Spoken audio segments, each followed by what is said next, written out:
Gives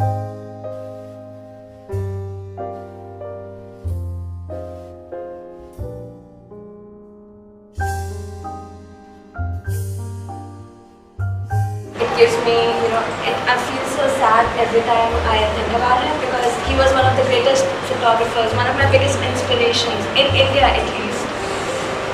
It's an irreparable loss to his family and our institution.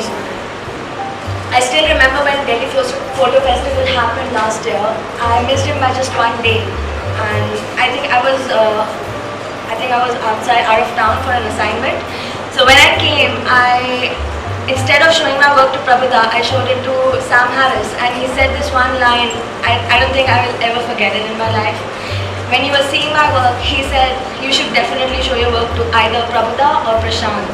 And I was so happy just hearing the name Prabhuda and seeing that, oh my god, he might actually like my work. And he said, and Sam obviously said to me that, I will forward your work to Prabhuda and we'll see how it goes from there. So the amount of sadness which I had for not meeting him, it was all gone. Thinking that, okay fine, I'll meet him next year or the year after that. But when I got to know about his loss, I was so sad. But life goes on. And I just hope wherever he is, he may rest in peace. And secondly, I would like to thank Arch, where's Archie? Yeah. Archie and Paramita, what you guys have done here is so wonderful. Just keep doing what you're doing, and I'm sure you're going to go places. So I'll just say a small introduction about myself. I'm Bhumika. I'm a 22-year-old contemporary portrait photographer. I freelance. I travel back and forth between Delhi and Bombay. I'm being represented by 2 art galleries, one in New York and the other one in Spain. And yeah, that's about it. I'll start about my journey, how I actually started out. It wasn't 2 to 5 years ago, it's been only 3 years. So when, who said? Yeah, you said. Yeah, so I was like, oh my god, 5 years? That's a bit too long. I want this to be an interactive session because I'm a little under the weather, so I won't be talking much. So if you have any questions, just please go ahead and talk. It'll become very easy for me because this is my first time talking to, people. I get very scared, I'll be very honest. During school times, I used to feel so scared, oh my god, I have to go on stage and I have to present something. So I used to tell someone else to go instead. Like, I'm unwell, I don't want to go, please, you just go. So this is my first time. So please don't, laugh if I make a few mistakes here and there. So please, yeah. So let me just start out with this. This is like a sort of assortment of work which I've done in the past 1.5 years. And just go. If you have any questions, if you want to ask me, please go ahead.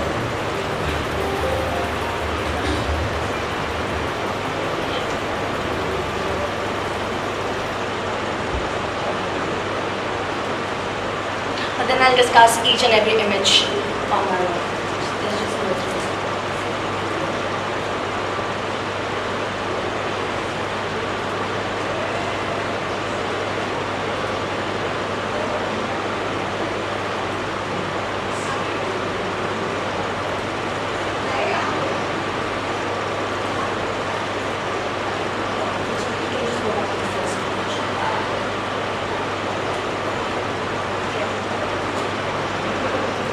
So this image was shot, it's a part of her diary, but it's a different editorial altogether as well. And when I shot her, she's a very good friend of mine. She was the first professional model I ever got in touch with. And this was, I remember when I first started out, I think I was 19, I had my first exhibition. So me and another friend of mine, Samriddhi, we had a group combined exhibition, and I remember this one line I said to her, you know what, our lives are going to change after this. And she said, yeah, forget about it. And I was so positive, and I just told her, just believe, our lives are going to change after this. And slowly and steadily, then after my first exhibition happened, my work was exhibited in London, Selfridges. I was a part of Jimmy Choo project, which was again a great achievement. And still I couldn't believe that, something so big is happening to me. Then later that year, my work was exhibited at Paris Fashion Week as well. As a part of a competition, I came 8th worldwide. Then same year, I participated in India's first fashion photography competition, and I was one of the winners. There were 5 winners in total, and I was one of them. So that was a great, like wow, I'm shooting with Jatin Kampani. So they flew me down to Bombay, and I met all the winners. So we had 3 models to choose from. So the minute I saw her, this was 3 years ago. I'm just saying this was 3 years ago, but this photograph is quite new. So when I saw her, I was like, oh my god, I have to shoot her no matter what. I didn't even look at the other 2 models. I was like, this is the one I want to shoot. Then I got to know her. And when I was starting out, there weren't many young photographers. I think there was just Shiv Ahuja and me. After Shiv, it was me. And I don't think there weren't many opportunities for young photographers. So it was very difficult for me to, just start out and get myself, recognized and everything. So when I met her, we became good friends and we were in touch. So whenever I used to go to Bombay, I used to tell her that, let's shoot. But since I was young, she was a professional model. She showed a little attitude, I'll be very honest. But yeah, so we became good friends. So that's apart. Then next year in 2010, I made a resolution that I need to get published in at least 10 magazines, because I tried getting published in Better Photography or Smart Photography, but they didn't like my work. The editors over there thought my work was very amateur, since the kind of shoots I do. I felt bad. I was heartbroken. I was like, okay, fine. This is not happening to me. I actually felt like leaving photography because I was rejected so many times by Indian photographers. But then slowly and steadily I started getting in touch with editors outside of India, because I was published because my work was exhibited in Paris and London. So I started getting in touch with editors in digital photography and other various art magazines, and they loved it. And I was like, okay, fine, I'll go outside, I'll get in touch with editors. I'm sorry to say this, but yeah, people outside of India appreciate my work more than here. And every time, whenever I used to meet someone like, okay, why are you getting yourself published in outside magazine? Why not India? I just say one thing, they don't love me, they don't like my work, I can't help it. So slowly and steadily I started getting in touch with magazines. A lot of people ask me how I got published. So the thing is, a lot of magazines outside of India, if you want to try out, they ask you, they have a thing called submission guidelines. You have to go through it properly, because if you send your random work, they will never reply. And the one thing I like about magazines abroad is that they reply to your messages, they reply to your emails. In India, they hardly reply. They will never reply, in my opinion. Like whatever I've tried, Better Photography, Smart Photography, they never reply back. So every time I used to, send my work to magazines and editors outside of India, they, within a week, if they liked it, they used to reply back. Otherwise, okay, fine, next magazine. Let's just jump to next magazine. So yeah, when I started out, I was rejected many times. It's not like I was like, acha, chalo, okay, fine, I got published in one, and it was easy cake. It wasn't. It's still difficult. But slowly and steadily, I got in touch with them. A lot of magazines outside of India, they ask for hard copies. So you need to courier your stuff as well. And I used to do that, or else I used to send my soft copies through email, but they said, we need hard copies as well if we want to publish your work in the future. We can do that. And the best part is, magazines outside of India, they pay you. Here, they don't pay. As far as I've seen, they'll just tell you that, okay, fine, we'll put your name in the magazine and that'll be more than enough. Over there, they give opportunities to young photographers a lot. So that was a plus point. And slowly and steadily, I started getting published.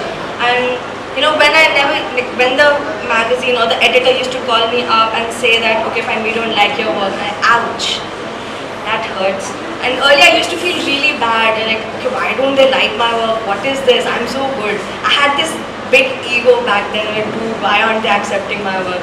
Which was wrong. I learned it, in time. But it's okay, rejection is not bad. If they don't like your work, fine, move on to the next magazine.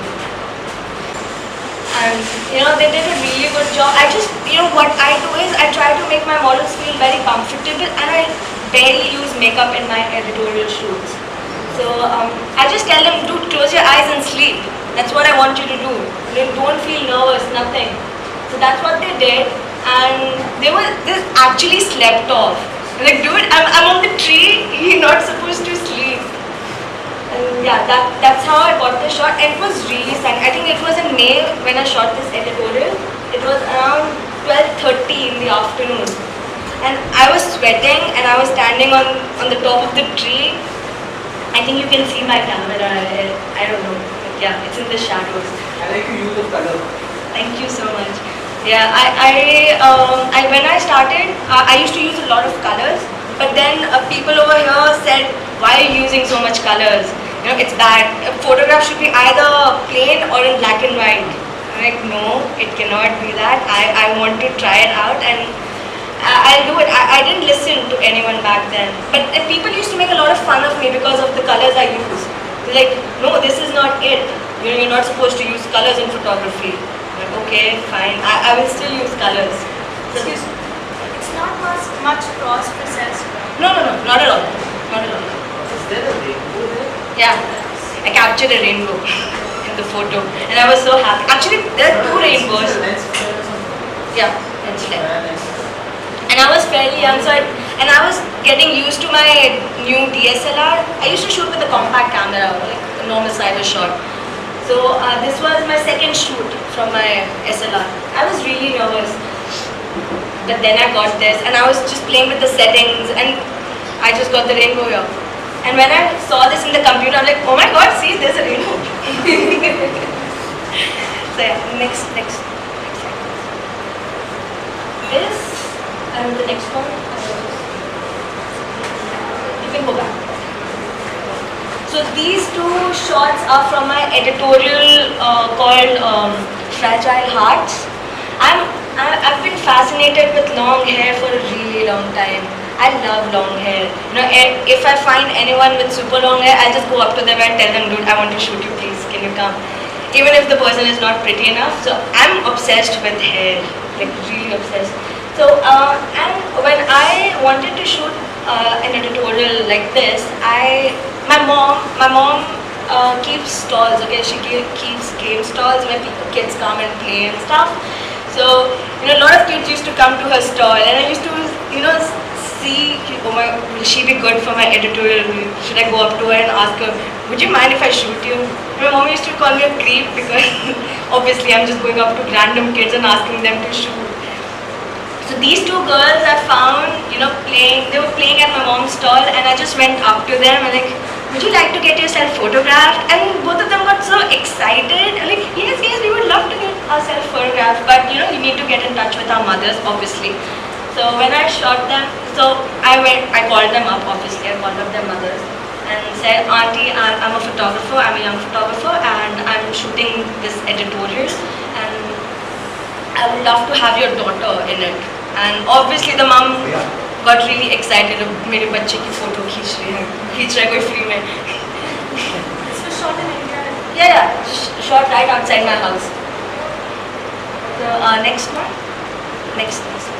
Yeah, so please check out their hair. Their hair is so long, and I'm obsessed with them. And I still remember I was looking for assistance for this shoot. Like really badly, because I was under the weather. I've been sick for a really long time. So I was down with 102 fever and sneezing, coughing, everything, and there was no one. So still, you know, got these shots. And shooting kids is very difficult. I'll be very honest. It's very difficult. You know, they look really calm, but they weren't. They were running here and there. I used to tell them, please. Okay, if you stand, if you give me one good shot, I'll give you a toffee. So this is how I used to bribe the kids. Please. And yeah, next one. What was your idea behind these pictures? Like, I'm assuming you put a special interest in how they were dressed up. Yeah. So, I'm obsessed with white and gowns and really flowy white with did you have like a different dimension altogether. They live in a forest and they're very happy with it. They don't care about the world. All they care about is themselves, and they just don't want to hear the how do you say it? bad things or whatever is going through outside. They're very happy in their own little world, in their own It's a very little. dreamy picture. Sorry. It's a very dreamy picture. Yeah. Thank you so much.